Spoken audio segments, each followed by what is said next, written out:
Hello, hello. This is Irene with SaugaTalks. Hello. Thank you very much for joining us. If you're listening to us on LinkedIn, if you are on major podcasting platforms, on YouTube, on X, okay, please show us some support. All right. Please share with your networks, with your peers, with everybody, because I speak with fascinating people in tech, and we discuss topics all the way from tech trends to go-to-market strategies to partnership, a lot of interesting angles, all the way from big enterprise AI solutions to advisors to startups. And today I'm very privileged because Jens Stengaard Jacobsen with me. Jens, how are you? Doing great, thank you, and thank you for having me in the Cyber Talks today. Looking forward to Absolutely, the topic. absolutely. I love the topic of our discussion because guess what? Okay, everywhere I go, I do hear about healthcare innovations. I talk a lot about AI solutions in health tech, in healthcare overall, worldwide. Okay, in the US, it's a huge industry, huge investments, big risks, big rewards. Okay, that's why Mm. it's so wonderful to speak with you because you have an experience in go to market, in partnership, in technology adoption. And I just want to see, where do you think we stand right now in 2025 June it is, right? So where do you see the industry is right now? Couple of points that grabbing your attention. Yeah, well, as you say, there is, and there's been a lot of hype about health tech and digital health. I think we're in a period now where people are rethinking their priorities and saying, "Hey, we need revenue, actual revenue. We need actual impact and seeing that these tools actually work." So the bar is getting higher for what it takes to get investments and to succeed in the market, I'd say. So it's a period of reconciliation, I'd say. Long time overdue, because many were talking about AI bubble, the new bubble that was just still Mm. forming in our eyes, right? And It's still how forming. risky Yeah. or how rewarding it is, right? To make the investment in AI solutions. And of course, startups, huge part of innovation Mm. ecosystem. Right. So, with your experience, could you please share what the successes or again disasters you see out there? It's a very broad question, but I just want to focus on your point of view, your experiences. Yeah. Please enlighten us. Yeah, well, as you say, with AI entering into healthcare and being a large part of many solutions that are coming out right now, the solutions that I see really work are really those that are able to find like a vertical, not the broad ones where that you could use for everything. I mean, I think most of us are able to use ChatGPT for very, very broad, but if you're going into and you need to be able to sell AI and succeed with AI and within healthcare, you need to go like vertically, master one area very deeply, and get a foothold there because it just takes a long time with the validation that's needed in healthcare and the trust that you need to build there. So yeah, where I see what was needed to succeed is really to get into a specific, quite narrow problem you solve with your tech and start there. You can always expand from there, but I see that tendency in what works and what kind of doesn't work. It's the toughest angle, right? To any solution, to large Mm. company solution, to really to start up innovative pilot even, right? To find that pain point and really create a Mm. solution for the pain point, Mm. not Mm. like a solution that's looking for a problem. You see what I Yeah, mean? Could you please and that's all. elaborate? Yes. Mhm. I mean that's often where founders start. That is having a great solution, looking for a problem, and and that makes sense. I mean, a lot of startups come out of great innovation environments that are tech based and solutions appear. But at some point, some as early as possible, going back and say, okay, what are the problems out there? The target group that we're probably going to see are going to use this. how is their everyday life? How does that look like? How does it look like to be a healthcare professional, consulting, prescribing treatments, caring for patients? What's the how does the everyday life look like there? What's important? What's at stake? What are the economic incentives, the systemic incentives, and so on? What thousands of problems these people will have?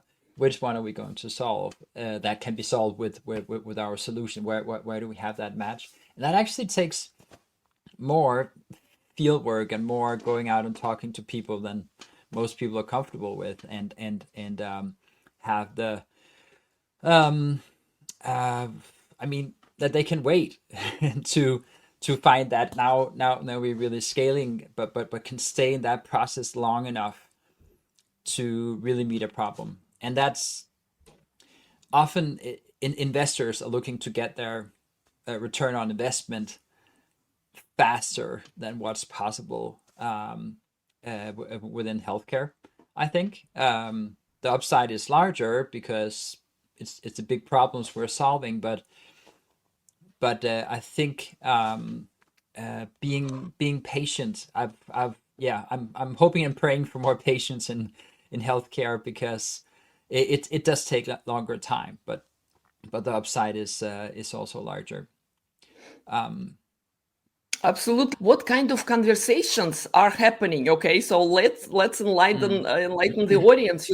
The founders, all the mm, innovators, right? Those who don't yeah. necessarily have day-to-day contacts. Okay, we know how many solutions being invented in the lab, so to speak. You mentioned, right, Mm, with mm, technology being a driver, meaning that, mm, hey, let's apply this, to that particular industry, to that particular problem that we think exists. Okay, so at mm, the mm, same time, what kind of conversation happening on the receiving side in healthcare organizations, okay, in those big mhm, provider groups, okay, when they selecting the vendor, when they yeah. thinking where do we need to put our, earned money into, right, what workflows we have to Mm. change within our organizations, how that works.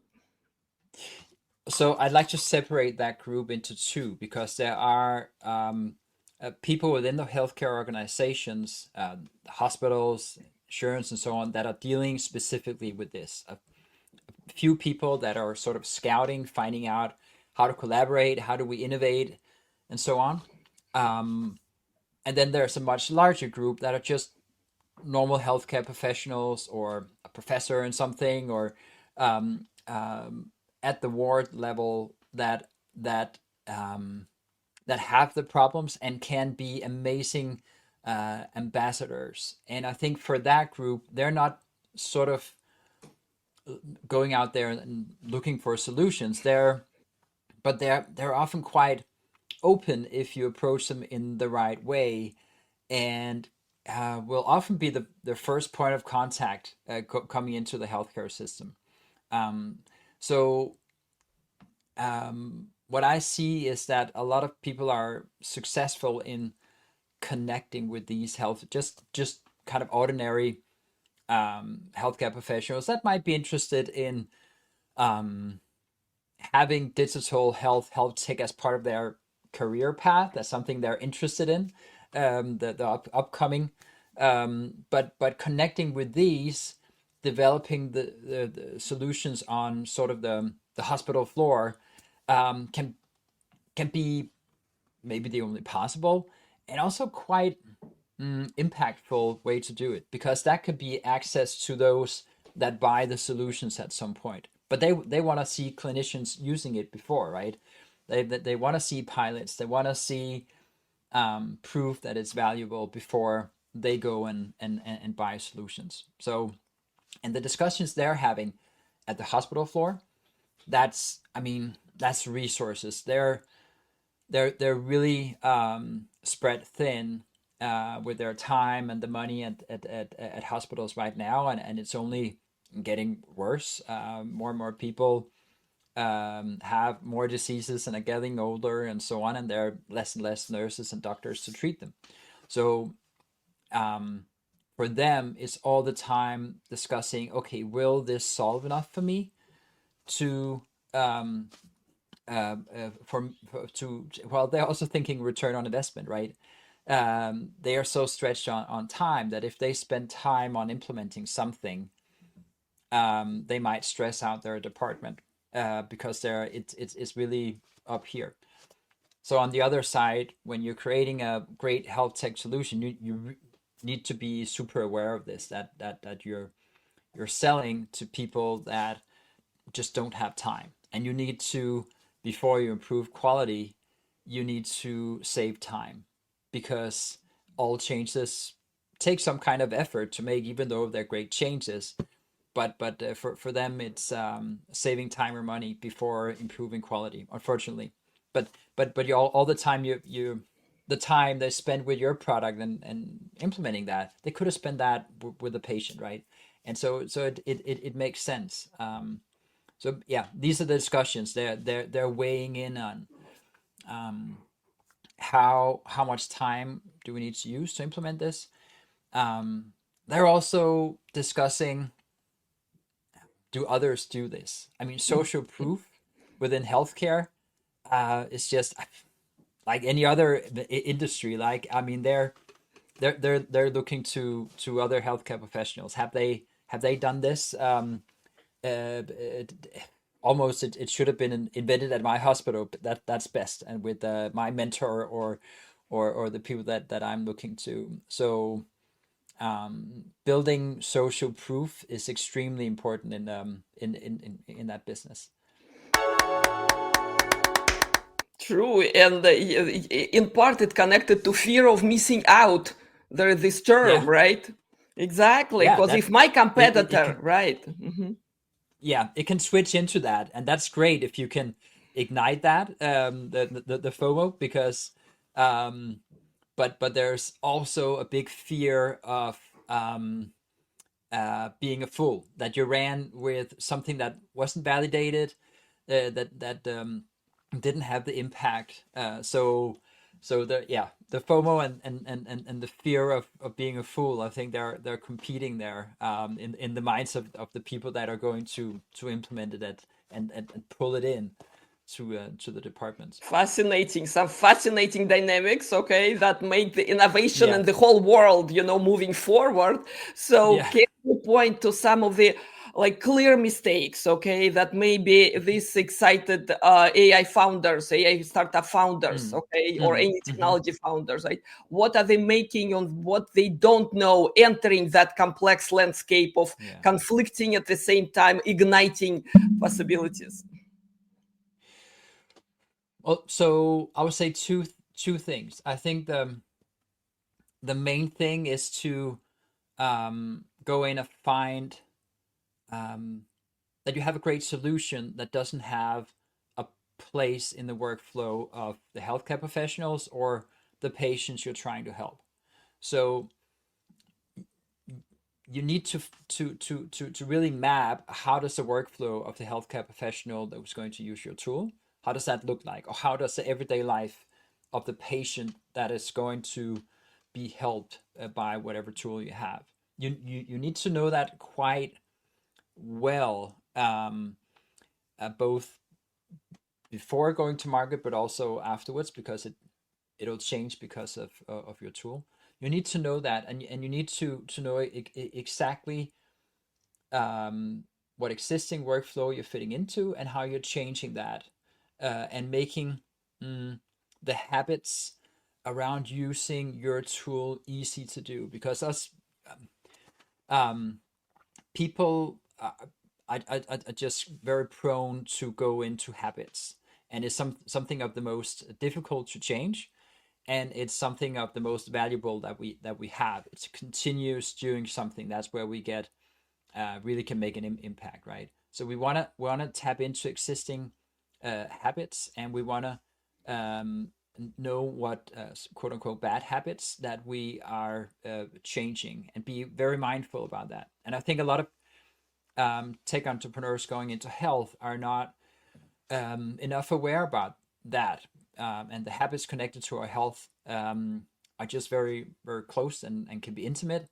and the workflows and the habits that are part of healthcare professionals' workflows are very habitual, and it's really on the spine that you just need to get a lot of stuff done.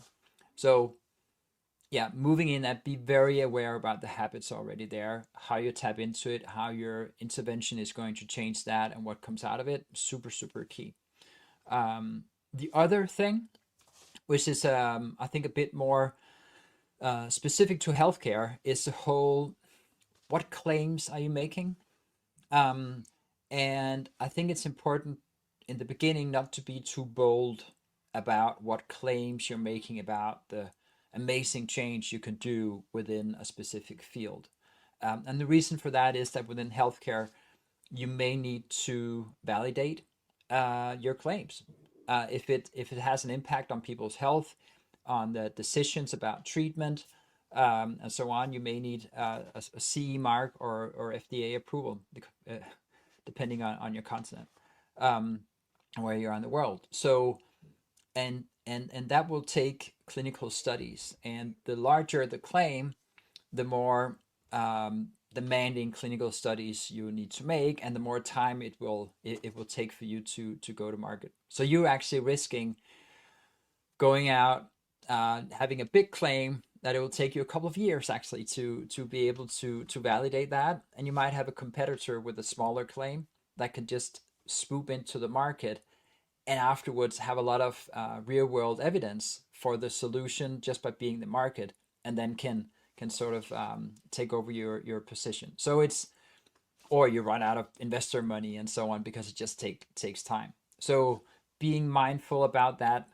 claim and how that hits the habit and the change you want to make, just super super key. You make it too small, no one will use it. You make it too large, it's just going to take too long. So finding that balance is not easy, and but it's a mistake a lot of people make, to sort of assume that it needs to be high, or assuming that is lower than it should be.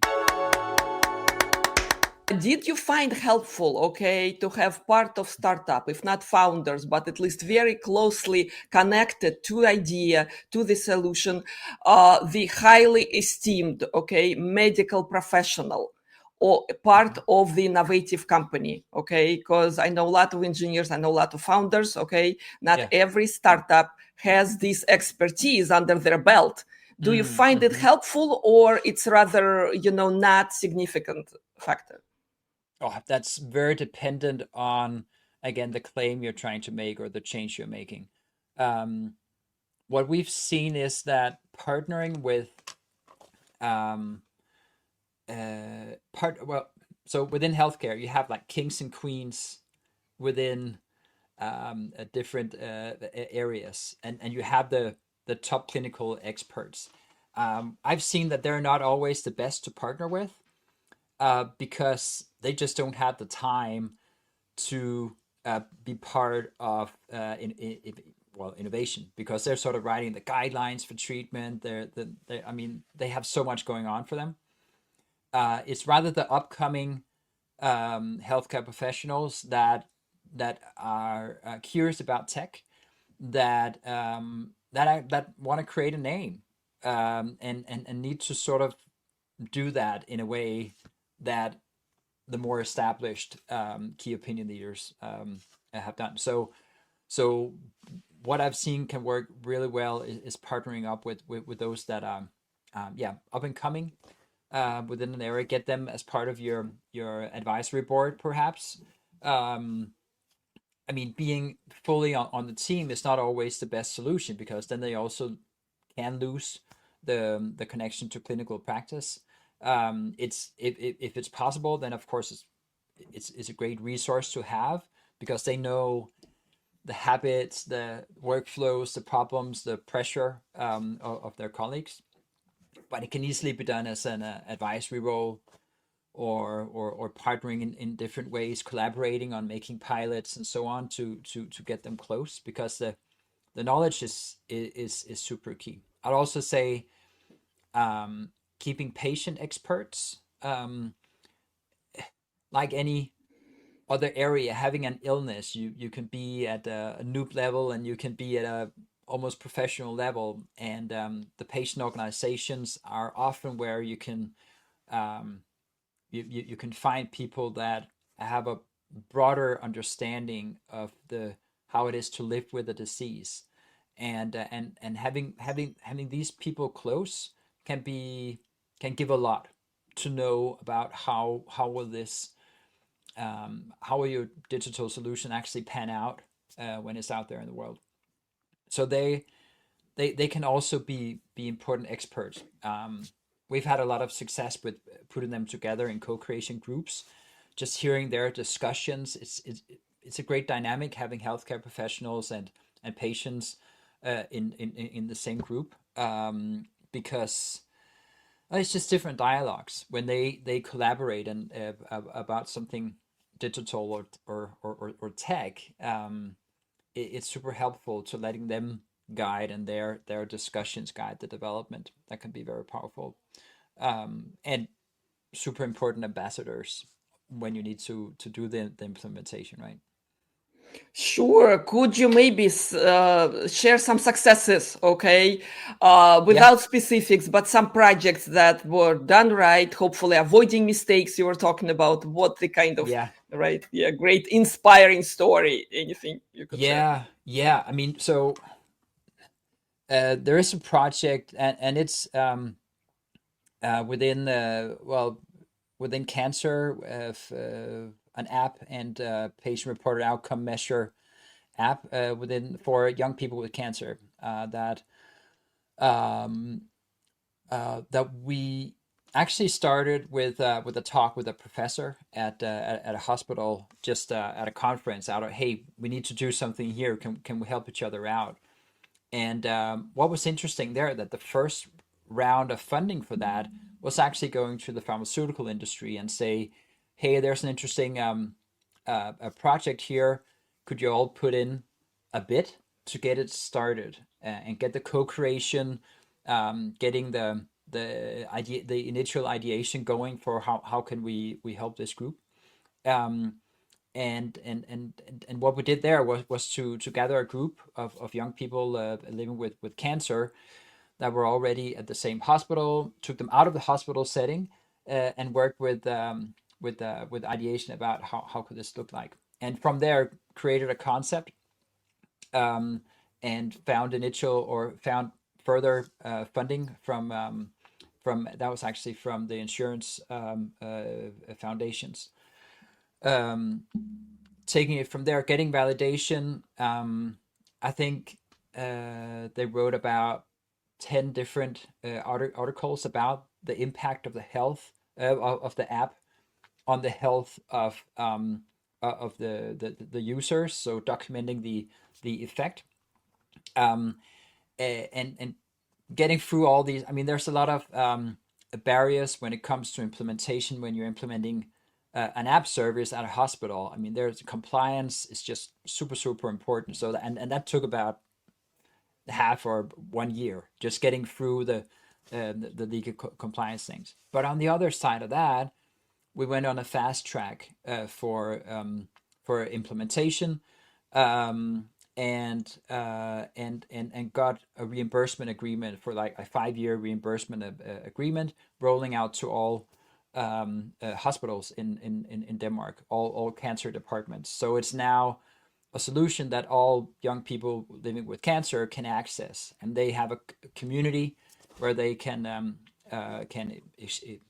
exchange um, how it is and get help, support each other, and there's also some tracking modules there to help. So it's not like that's not a very advanced solution. I mean, it's a community, it's tracking, it's a lot of great knowledge, great video, a lot of great content, but it's not like super high tech. But it was implementable, and it was possible to go to these stages, and then you can work from there, of course. And then there's a lot of things going on how to improve from there. But you have a foothold in there. So I think there are a few learnings from that is, the crowdfunding where you find different areas, arrays of funding. There's a whole co-creation going very closely to the people that are going to use it, and the implementation. I mean, people from the inside of the system pulling it towards them made a huge difference there. Um, and starting uh, relatively simple, solving a problem. Young people with cancer, how can they connect to each other? How can we, even though you're far away on the countryside, not close to a university hospital, how can you still access the connection that you need with other people going through the same crisis that it is to have a cancer diagnosis? That's a fairly quote unquote simple problem, but solving that can really be a bridge towards being implemented and being used and working from there. I'd say that's a huge success story. Could you please share once kind of the door is half open, okay, in large organization? So for the startup, for smaller, younger organization, not by age, by just experience and energetic, new innovators, how do you scale within each organization? Because we know large hospital groups, large healthcare organizations, they're multi-tiers, multi-hierarchical, right, structures, okay? So what's your advice in terms of once you kind of have your contacts and maybe first success already, okay, what kind of thinking needs to happen at that stage? How do you build from there? um, I think it's back to the social proof point again, that mm, you need to get that pilot. And sometimes we call it pilotitis, as a disease. That's just pilot. But you need to get that, and it's not only to prove the impact of your tool, is also to get the ambassadors on the inside. Because at some point where you're going up in the hierarchies, they will always be looking towards, are there someone on the floor that can benefit from this? And if there's not, there's just no case to be made, even though the economy is there. But they also know that if it's not being used, if it doesn't add immediate value, it's not. I mean, it's not going to be implemented. So they will be looking at, will there be a group of physicians and patients benefiting from the get go. On the other side of that, there's a business case. So like any other big organizations, whenever you spend money or time, whatever resources you have, there needs to be a business case. So you need someone on the team who's able to build a business case that resonates with the hospital management, or whatever payer there is here. And it really taps into, how do you save time, how do you save maybe treatments, can you delay how early people need the very expensive treatments that we see in the healthcare system. Yep. How can we argue there? And unfortunately, uh, just higher quality is not really an argument. I mean, you need to save money and you need to save time, and yeah, that's what I've seen resonate well when going up to the sort of really the buyers and decision makers, at hospitals and health organizations, insurance companies, and so on. The time is flying, we're only scratching Yeah. the surface. It's a When huge being in good company, opportunity, Irene. huge industry, right? Huge opportunities, at the same time a lot of pitfalls, right, that everyone who works Mm. there know, and they get beaten up badly, okay, before the Yeah, first yeah, success, right? But at yeah, the same yeah. time you get that precious wisdom that doesn't come from books, it doesn't come from classes, Exactly. it's really when you're out there, right, trying. And yeah, this feel of that success, I can only imagine. Mm. All right, how Mm-hmm. rewarding Mm-hmm. and how Mm. fabulous it is. In summary, in conclusion of this conversation, Jens, could you please share a few takeaways, okay? Because we Mm. have technology professionals, we have business professionals in healthcare and outside of healthcare listening to Yeah. us. So could you please kind of leave our audience with few takeaways? I think my key insight that I've gained is really that, scaling in healthcare just it happens at the speed of trust. I mean, building credibility in the more slow sense is just needed, and there are different ways to do that, and it's very dependent on what area you're in. But building that trust about that you can deliver on your claims, you you're worth the time investment and so on. I think that's the maybe I mean all other if industries trust is also really key, but it's just more so in healthcare and has a huge impact on the development history of companies that you need to build that. You need to have the time and resources and focus to build trust around what you're doing. Perfect, perfect. Thank you, Jens, so very much for your time. Thank you for sharing the Thank insights and you. wisdom with us. Thank you. Thank you for having me, Irene. Take care.